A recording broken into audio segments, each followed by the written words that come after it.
Alors, je vois déjà au loin plein de personnes arriver en scooter en mode « Gnu gnu gnu, ma sienne, c'est pas encore officiel !» Yo, calma, tranquilidad, calma.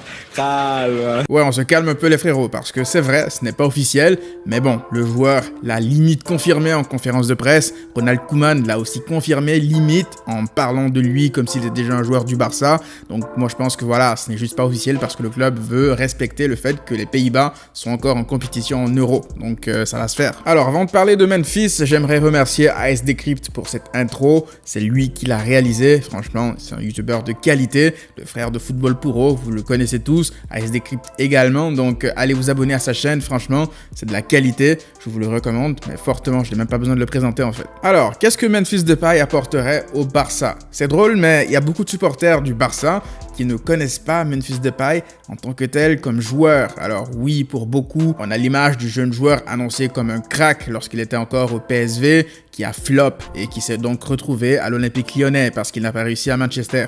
Donc forcément, il y a des doutes, est-ce que Memphis Depay réussirait à s'imposer au Barça dans un très grand club? Étant donné que beaucoup de personnes ne regardent pas la Ligue 1, pour en tout cas les suiveurs du Barça réguliers, eh bien j'ai décidé de poser la question à des suiveurs réguliers de l'Olympique Lyonnais qui ont vu Memphis Depay arriver dans leur club, qui l'ont suivi au quotidien. J'ai invité les frérots de Football afin de nous parler de Memphis Depay, de nous le décrire, ses qualités, voir ses défauts, qu'est-ce qu'ils pensent de lui, comment est-ce qu'ils l'ont vu arriver chez eux et comment est-ce qu'il est parti, comment ils le voient aujourd'hui, quelle impression il laisse aux supporters lyonnais après son départ. Quant à nous, on se retrouve en fin de vidéo, je vous donnerai mon avis sur la signature quasi imminente de Memphis Depay. Merci beaucoup Maziane de nous avoir invités pour parler de Memphis sur ta chaîne. En tant que suiveur de l'Olympique Lyonnais, c'est sûr que Memphis a été un joueur clé de ces dernières années. On va donc essayer de vous en dire un peu plus sur le joueur qu'il est. Quelle image avait-on de Memphis à son arrivée au club? Comment s'est-il adapté au début de son aventure lyonnaise? Comment a-t-il évolué au cours de ses 4 ans et demi à l'OL? Et enfin, quel joueur repart? Tant de points qu'on va tenter d'éclaircir au cours de cette vidéo. On va commencer par évoquer la perception qu'on avait du joueur à son arrivée à Lyon. Et on va pas passer par 4 chemins, franchement,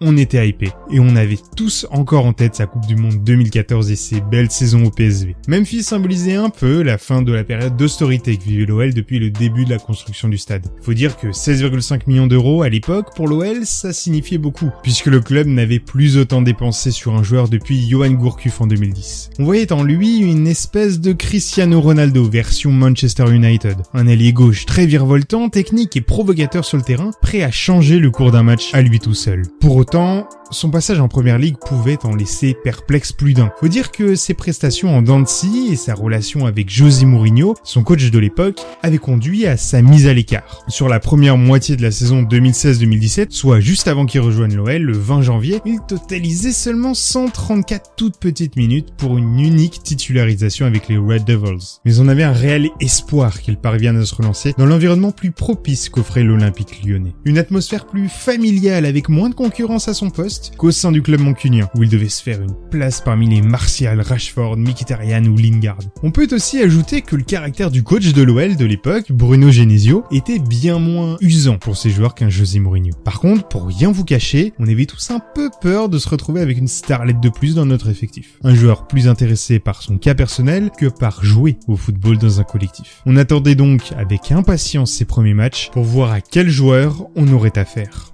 Pas qualifié pour l'Europa League à cause de 59 ridicules petites minutes jouées lors de la phase de poule avec Manchester United, il n'a pas pu participer à la formidable épopée de l'OL dans la compétition et a dû se contenter d'apparitions en Ligue 1 et en Coupe de France. C'est finalement le 22 janvier 2017 que Memphis joue pour la toute première fois sous le maillot lyonnais, avec une entrée en cours de jeu face à l'OM durant un Olympico. Sur ses premières apparitions, il a principalement joué sur l'aile gauche, tout en étant associé aux 2 stars lyonnaises de l'époque, Alexandre Lacazette et Nabil Fekir. Malgré une adaptation assez compliquée, il faut le dire, il inscrit son tout premier but sous ses nouvelles couleurs face à Nancy le 8 février. Et que dire de son éclair de génie face à Toulouse avec un but inscrit depuis la ligne médiane, un lob sorti de nulle part venant tromper un Alban Lafont complètement impuissant. Au bilan, 5 buts et 7 passes décisives pour 17 matchs joués. Prometteur pour celui qui prenait déjà une petite revanche vis-à-vis de son échec mancunien et surtout de très bon augure pour la suite de son aventure dans le championnat de France.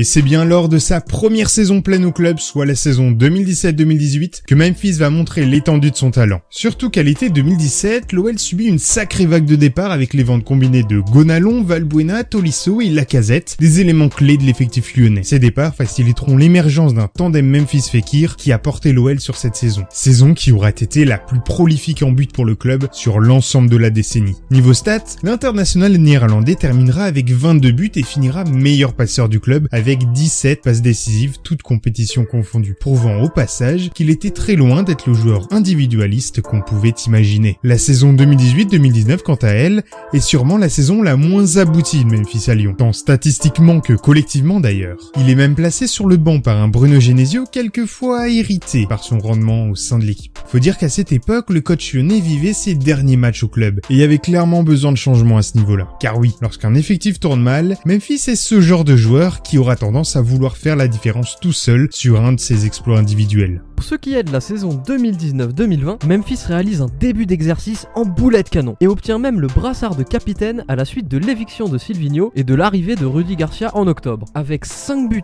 en 5 matchs de phase de poule de Ligue des Champions et 9 réalisations en 13 matchs de Ligue 1, l'international hollandais s'impose définitivement comme le grand patron de l'équipe. Et puis, patatras. Tout s'écroule contre Rennes au mois de décembre, incarné par un Memphis au sol, victime d'une rupture des ligaments croisés du genou gauche. La sentence est irrévocable. C'est une fin de saison pour lui.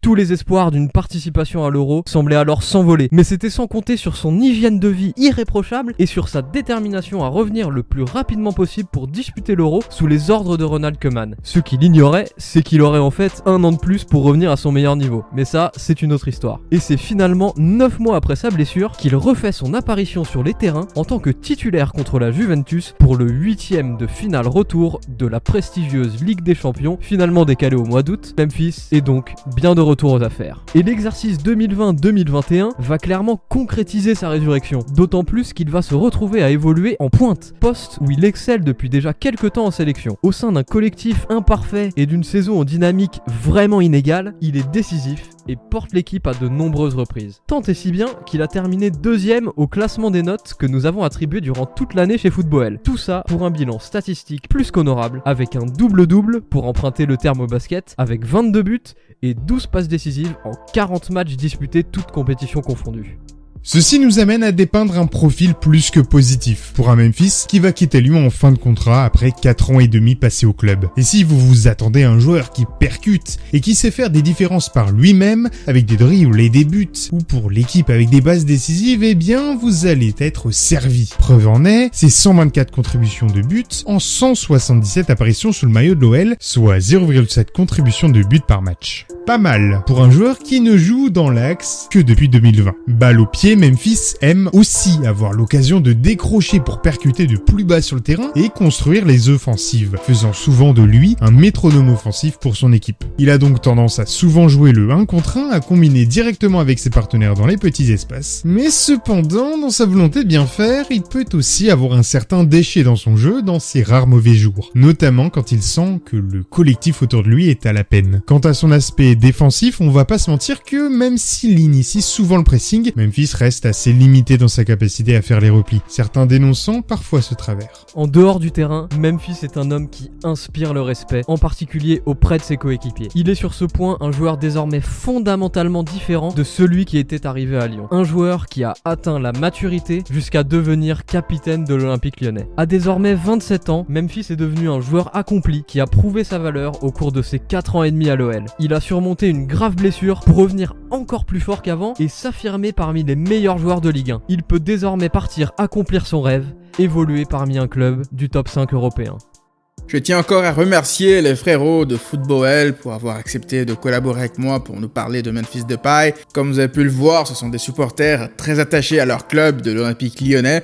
Donc si jamais vous êtes intéressé par leur contenu, je vous invite fortement à aller vous abonner à leur chaîne, le lien en description. Alors, qu'est-ce que je pense de Memphis Depay? Je sais que beaucoup de personnes vont me dire « Ouais, Massian, tu es hype par la signature de Depay juste parce qu'il a du flow. » Mais oui. Non, bien sûr que je rigole. Non, mais franchement, pour être plus sérieux, Depay, comme vous venez de le voir, c'est un joueur qui a quand même des qualités intéressante. C'est un joueur qui entre surtout dans le prime de sa carrière. Il faut prendre en compte que Depay, s'il n'était pas en fin de contrat, n'importe quel club qui le signerait dépenserait au minimum 50 à 60 millions d'euros. Donc on parle d'un joueur à fort potentiel. On le signe gratuitement, même si je sais qu'il y a des commissions, voire des primes à la signature qui peuvent arriver dans ce type de contrat. Mais il faut savoir que si jamais Memphis Depay ne confirme pas au Barça, à la différence de Agüero, c'est un joueur que tu peux revendre et donc faire une plus-value sur un joueur pareil. Après, j'espère ne pas avoir à en arriver là pour le Barça. Je pense qu'il a les qualités pour s'imposer au club. On verra ça de toute façon sous peu. Donc moi, j'ai hâte de le voir sous les couleurs du Barça. Pour patienter, vous pouvez regarder ses performances avec les Pays-Bas actuellement à l'Euro. On se retrouve donc pour une prochaine vidéo. D'ici là, prenez tous soin de vous et à très vite.